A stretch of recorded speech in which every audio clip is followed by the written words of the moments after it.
అసలు గోత్రాలు ఎలా పుట్టాయి? మనం గుడికి వెళ్ళినప్పుడు పూజారి మన గోత్రం అడుగుతాడు. అసలు ఈ గోత్రం అంటే ఏంటి? అప్పట్లో మన పూర్వీకులు చాలా మంది గోవులను పెంచుకునేవారు. గోత్రంలోని గో అంటే గోవులు, త్రం అంటే అవి నివసించే గొట్టాలు. అయితే ఒకరికి సంబంధించిన గోవులు వేరే వాళ్ళకి సంబంధించిన గోవుల గుంపులో కలవడం వల్ల వారిద్దరి మధ్యలా తగాదాలు వచ్చేవి. సో గొడవ రాకుండా ఈ గోవులు ఎవరివని గుర్తించుకోవడానికి వాళ్ళంతా వాళ్ళ మందలకు పేర్లు పెట్టుకోవడం మొదలు పెట్టారు. ఆ పేర్లే గోత్రం. అయితే ఒక గోత్రంలో ఉన్న ఎద్దులు ఆ గోత్రంలో ఉన్న ఆవులతో కలిసి పిల్లలు కనకూడదు. ఎందుకంటే సేమ్ జెనెటిక్స్ కాబట్టి పిల్లలు సరిగ్గా పుట్టేవి కావు. సో అవి వేరే గోత్రంలో ఉన్న ఆవులతో మాత్రమే పిల్లలు కనాలి.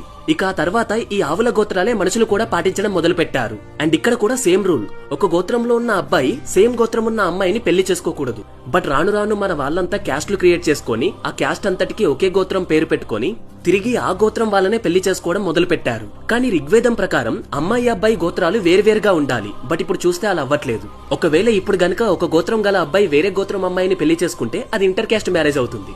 సరదాగా మీ గోత్రం ఏంటో కింద కామెంట్ చేయండి.